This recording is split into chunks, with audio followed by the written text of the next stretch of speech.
आज के इस वीडियो में हम लोग बिहार बोर्ड के 12वीं कक्षा के लिए निर्धारित पाठ्यपुस्तक दिगंत भाग 2 में संकलित अज्ञा की लिखी हुई कहानी रोज शीर्षक पाठ के अंत में दिए गए प्रश्नों को बनाने का प्रयास करेंगे और ये भी जानने का प्रयास करेंगे कि इस पाठ के अंत में जो प्रश्न दिए गए हैं उन प्रश्नों के जवाब को कैसे लिखा जाए या फिर उन प्रश्नों के संभावित उत्तर क्या हो सकते हैं। नमस्कार दोस्तों, मैं हूं सुमन और आप देख रहे हैं हिंदी ट्यूटोरियल क्लासेस। आगे हम लोग वीडियो स्टार्ट करें उसके पहले आप इस वीडियो को लाइक कर दें और यदि आप इस चैनल पर नए हैं तो चैनल को अवश्य सब्सक्राइब करें, बेल आइकन जरूर दबाएं ताकि समय से नए वीडियो का नोटिफिकेशन सबसे पहले आपको मिले। तो चलिए आगे हम लोग वीडियो स्टार्ट करते हैं और इसके बारी बारी से सभी प्रश्नों को देखते हैं और उसे जानने और समझने का प्रयास करते हैं। इन प्रश्नों के जवाब आखिर कैसे लिखे जाएं। देखिए, मैं इन प्रश्नों का जो जवाब मैं आपको बता रहा हूँ या दे रहा हूँ वो एक सांकेतिक है। आप चाहें तो ऐसा भी लिख सकते हैं और अगर आप चाहें तो इसको अपने तरीके से भी लिख सकते हैं। ये ज़रूरी नहीं कि जैसा मैं बता रहा हूँ बिल्कुल ही आपको वैसा ही लिखना है, लेकिन भाव आपके वही होनी चाहिए, अर्थ में कोई अंतर नहीं आना चाहिए, विषय वस्तु आपके वही होनी चाहिए, पर शब्द आपके अलग अलग हो सकते हैं। तो चलिए आगे हम लोग देखते हैं कि इसका पहला प्रश्न क्या है और उस पहले प्रश्न का संभावित उत्तर क्या हो सकता है। देखते हैं इसका जो सबसे पहला प्रश्न है उसमें आपसे पूछा जा रहा है कि मालती के घर का वातावरण आपको कैसा लगा, अपने शब्दों में लिखिए।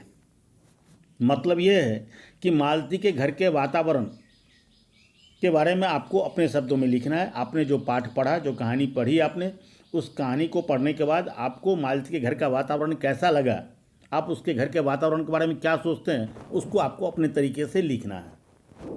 क्लियर है? तो इसके लिए इसके जवाब में आप लिख सकते हैं, आप चाहें तो ऐसे भी लिख सकते हैं या फिर आप चाहें तो इसके शब्द को बदल सकते हैं, लेकिन भाव नहीं बदलनी चाहिए, इतना आपको ध्यान रखना होगा।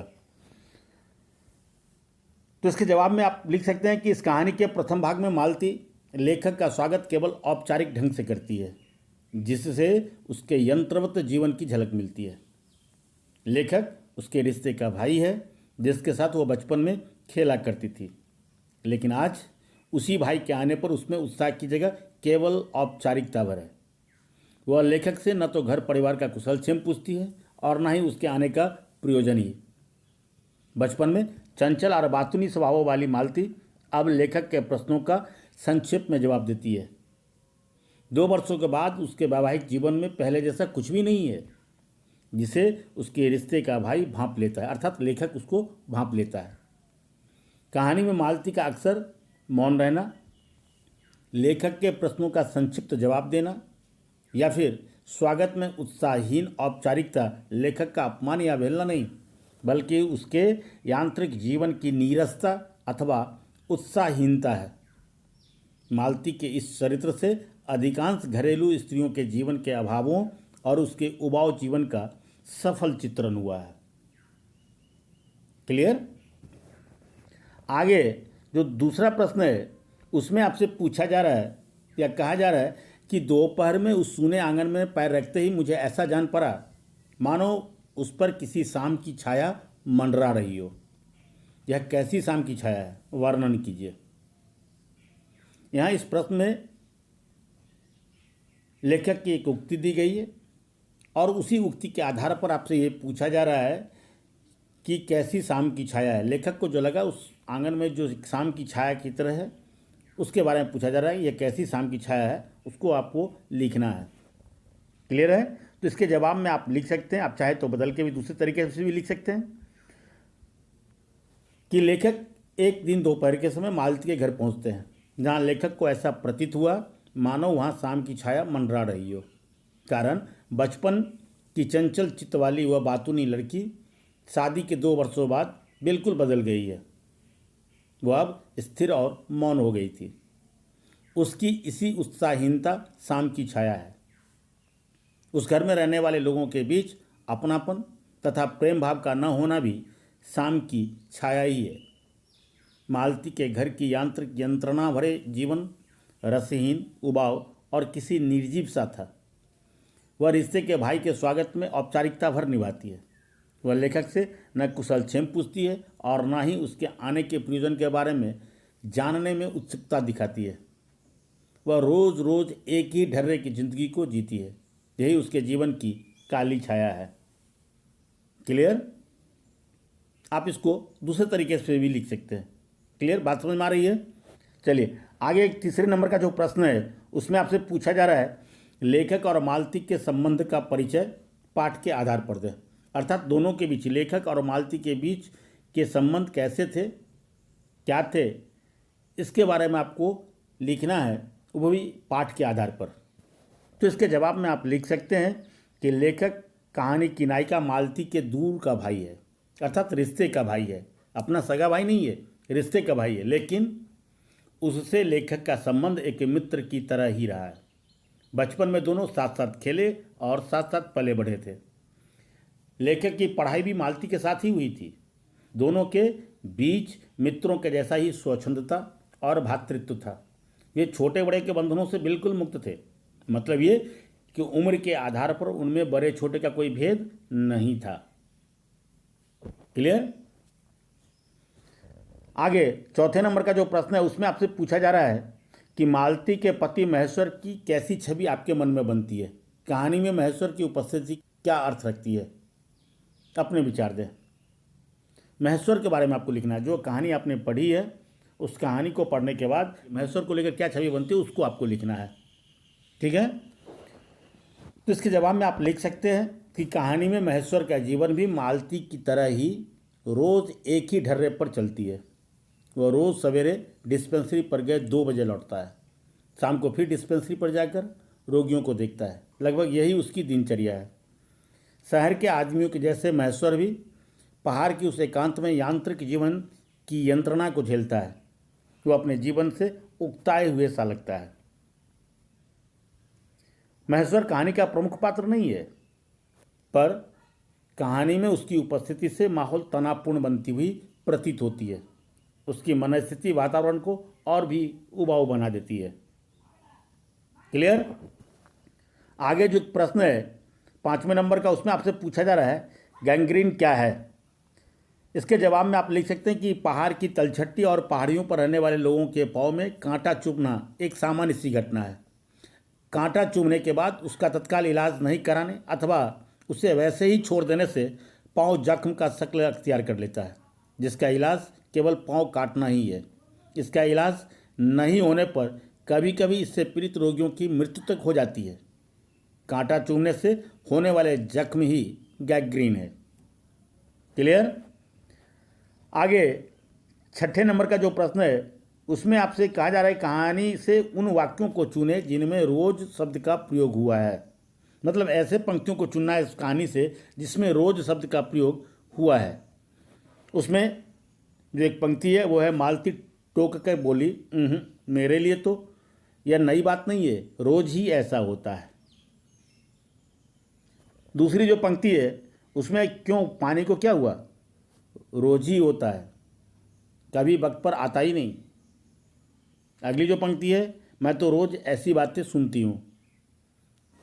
अगली और पंक्ति है उसमें कि मालती का जीवन अपनी रोज़ की नियत गति से बहा जा रहा था और एक चंद्रमा की चंद्रिका के लिए, एक संसार के लिए रुकने को तैयार नहीं था। इसी तरह एक दूसरी पंक्ति है कि मालती ने रोते हुए शिशु को मुझसे लेने के लिए हाथ बढ़ाते हुए कहा, इसको चोटें लगती ही रहती है, रोज़ ही गिर पड़ता है। मतलब ऐसी पंक्तियों को उस कहानी से चुनना है जिसमें रोज शब्द का प्रयोग हुआ है। क्लियर? आगे आशय स्पष्ट करने, जो 7वें नंबर का प्रश्न है उसमें एक पंक्ति दी गई है और उसके आशय स्पष्ट करने आपको, और वो पंक्ति है कि मुझे ऐसा लग रहा था कि इस घर पर जो छाया घिरी हुई है वह अज्ञात रहकर भी मानो मुझे भी बस में कर रही हो, या मुझे भी बस में कर रही है। मैं भी वैसा ही नीरस निर्जीव से हो रहा हूँ जैसे यह घर, जैसे मालती।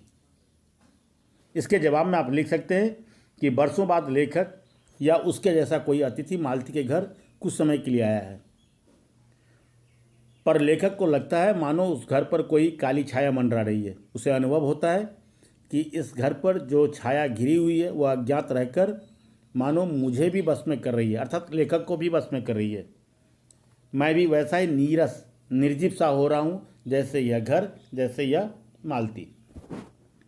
यहाँ मालती के अंतर्द्वंद के साथ अतिथि का अंतर्द्वंद भी चित्रित हुआ है, मानो जैसे उस घर की जड़ता और नीरसता के प्रभाव ने अतिथि को भी प्रभावित कर दिया हो। अतिथि भी घर की जड़ता का शिकार हो जाता है। यहाँ लेखक ने वातावरण, परिस्थिति और उसके प्रभाव में ढलने का चित्रण अत्यंत सावधानी के साथ किया है। क्लियर? आगे 8वें नंबर का जो प्रश्न है उसमें कहा जा रहा है कि 3 बज गए, 4 बज गए, 11 बज गए। कहानी में घंटे के इन खड़कों के साथ साथ मालती की उपस्थिति है।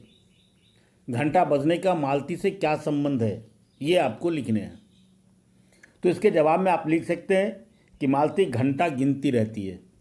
समय काटना उसके लिए मुश्किल हो रहा है। एक एक घंटा उसे पहाड़ के जैसा लगता है। उसकी ज़िंदगी एक ही ढर्रे पर चल रही है। घर में नौकर नहीं है, बर्तन मांजने के लिए पानी चाहिए जो रोज़ वक्त पर नहीं आता है, घर में बच्चे का रोना, महेश्वर का सुबह डिस्पेंसरी पर जाना और फिर उसके लौटने का इंतज़ार करना, रोज़ सुबह से देर रात तक अकेले ही घर के एक जैसे कामों को करना उसकी उबाऊ ज़िंदगी का परिणाम है। यही कारण है कि वह घंटे गिनने को मजबूर है। हर बीतते समय के साथ वो थोड़ी राहत महसूस करती है और वह कहती है, चलो यह समय भी तो बीता। आगे फिर एक पंक्ति दी गई है जिसके अभिप्राय आपको स्पष्ट करने हैं। उसमें कहा गया कि मैंने देखा पवन में चीर के वृक्ष, गर्मी में सूखकर मटमैले हुए चीर के वृक्ष धीरे धीरे गा रहे हों। कोई राग जो कोमल है किंतु करुण नहीं, अशांतिमय है किंतु उद्वेगमय नहीं। ये जो पंक्ति दी गई है, इन पंक्तियों के अभिप्राय स्पष्ट करने हैं। तो इसके जवाब में आप लिख सकते हैं, कहानी में नारी की विषम स्थितियों के हालांकि कई सूचक है, लेकिन उनमें लेखक के द्वारा प्रकृति से जुड़ना यह बताता है कि नारी की अंतर्दशाओं को जानने के लिए लेखक की पैनी दृष्टि मालती की परिस्थितियों पर है। चीर के वृक्ष का गर्मी में सूखकर मटमैला होना मालती के नीरस जीवन का प्रतीक है। चीर के वृक्ष जो धीरे धीरे गा रहे हैं, कोई राग जो मटमैला है, वह नारी के कोमल भावनाओं का प्रतीक है, किंतु करुण नहीं, अशांतिमय है किंतु उद्वेग नहीं। यह मालती के जीवन का वातावरण से समझौता का प्रतीक है।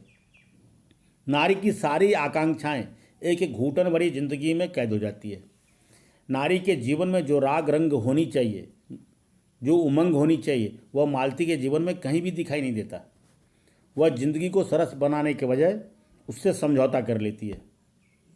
मालती को अपना जीवन सिर्फ घंटों में दिखाई देता है। यही राग है जो कोमल है किंतु करुण नहीं है, अशांतिमय है। समझौते और सहनशीलता के बीच यदा कदा मालती की जिजीविषा अवश्य प्रकट होती है। वह परंपरागत सोच की शिकार है जो पति के प्रति उसकी निष्ठा और कर्तव्य परायणता को दर्शाता है। वह इससे अलग कुछ सोच भी नहीं सकती है। क्लियर? आगे एक दूसरी भी पंक्ति दी गई है और उसके भी आपको आज से स्पष्ट करने हैं, और वो पंक्ति है कि इस समय मैं यही सोच रहा था कि वही उद्दत और चंचल मालती आज कितनी सीधी हो गई है, कितनी शांत और एक अखबार के टुकड़े को तरसती है। यह क्या? इन पंक्तियों के अभिप्राय स्पष्ट करते हुए आप लिख सकते हैं कि प्रस्तुत पंक्तियों के माध्यम से लेखक मालती के बचपन के दिनों को याद करता है, जब वह स्वच्छंद स्वभाव वाली एक चंचल लड़की थी। इस संबंध में लेखक बचपन के 1-2 प्रसंगों का जिक्र करते हुए कहते हैं कि जब हम अर्थात लेखक और मालती दोनों स्कूल में भर्ती हुए थे तो हम हाजिरी हो चुकने के बाद चोरी से क्लास से भाग जाते थे और दूर के बगीचों में पेड़ों पर चढ़कर कच्ची आमियाँ तोड़ तोड़ कर खाते थे। पढ़ाई में मन नहीं लगने से मालती पढ़ती भी नहीं थी। उसके माता पिता तंग थे। लेखक इसी प्रसंग से जुड़ा एक अन्य वाक्य सुनाता है कि मालती के पिता ने एक किताब लाकर उसे पढ़ने को दी, जिसे प्रतिदिन 20-20 पेज पढ़ना था। मालती रोज़ उतना पन्ना फाड़ते जाती थी और इस प्रकार पूरी किताब फाड़ कर फेंक डाली। लेखक इन बातों के आलोक में पहले और आज की मालती में एक बड़ा फर्क देखते हैं। लेखक ने देखा कि पति महेश्वर ने मालती को आम धो लेने के लिए कहा। आम अखबार के टुकड़ों में लिपटे थे। अखबार का टुकड़ा सामने आते ही मालती उसे पढ़ने में ऐसी तल्लीन हो गई मानो उसे अखबार पहली बार मिला हो। वह अखबार के लिए भी तरस गई थी। उसमें आए इस बदलाव को लेकर लेखक काफ़ी चिंतित हैं। अखबार दर्द का अनुभव कराने के साथ यह भी बताता है कि वह अपनी सीमित दुनिया से बाहर निकलकर दुनिया के बारे में जानने के लिए भी उत्सुक है। जीवन की जड़ता के बीच यह उसकी जिज्ञासा और जीवन इच्छा का प्रतीक भी है। इस तरह लेखक एक मध्यम वर्गीय नारी के अभावों में जीने की इच्छा का संकेत देखता है और जीवन संघर्ष की प्रेरणा देता है। क्लियर? आगे जो एक प्रश्न है उसमें कहा जा रहा है कि कहानी के आधार पर मालती के चरित्र के बारे में अपने शब्दों में लिखिए। जो आपने कहानी पढ़ी है उसके आधार पर आपको मालती के चरित्र को लिखना है। तो इसके जवाब में आप लिख सकते हैं कि मालती प्रस्तुत कहानी रोज़ की नायिका है। बचपन में वह बंधनों से परे उन्मुक्त और स्वच्छंद रहती है। उसकी चंचलता बरबसी लोगों को आकर्षित करता। कालांतर में उसकी शादी हो जाती है। अब वह एक बच्चे की माँ भी है। उसके जीवन में हुए इस परिवर्तन अब सहज ही दृष्टिगोचर होता है। विवाहोपरांत उसने अपने जीवन को यंत्रवत बना लिया है। वह वक्त के साथ समझौता करने वाली एक कुशल गृहिणी है। उसका शरीर जीर्ण शीर्ण होकर कांतिविहीन हो गया है। वह अपने जीवन को परिवार की धूरी पर नाचने के लिए छोड़ देती है। मालती भारतीय मध्यम वर्गीय समाज के घरेलू स्त्री के जीवन और उसके मनोदशा का सजीव प्रतीक के तौर पर उभरती हुई प्रतीत होती है इस कहानी में। क्लियर?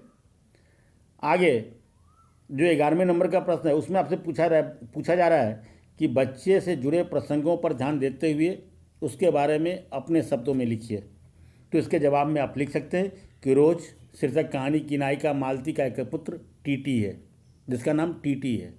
यद्यपि वह दुर्बल, बीमार और चिड़चिड़ा है, तथापि वह मालती के एकाकी जीवन में थोड़े से आनंद का भी आधार है। इस तरह मालती रात के 11 बजे तक घर के कार्यों में अपने आप को व्यस्त रखती है। माता के लिए एकांत के समय को बिताने में बच्चे को सारगर्भित संदर्भों में देखा जा सकता है। बच्चे के साथ अपने को मिलाकर एक अलग ही तरह के आनंद की प्राप्ति की जा सकती है। बच्चे की देखभाल करने के लिए माता पिता को ध्यान देना पड़ता है। बच्चा मानव जीवन की अमूल्य निधि है जिसमें घुल मिलकर मनुष्य अपने दुष्कर समय को आनंदपूर्वक काट सकता है। क्लियर? तो ये थे रोज शीर्षक कहानी के अंत में दिए गए प्रश्न और उन प्रश्नों के संभावित उत्तर। आप चाहें तो इन प्रश्नों के जवाब को आप अपने तरीके से भी लिख सकते हैं। मैंने एक सांकेतिक रूप से इन प्रश्नों के जवाब को आपके सामने रखा है। आशा है ये आपके लिए काफ़ी उपयोगी होगा।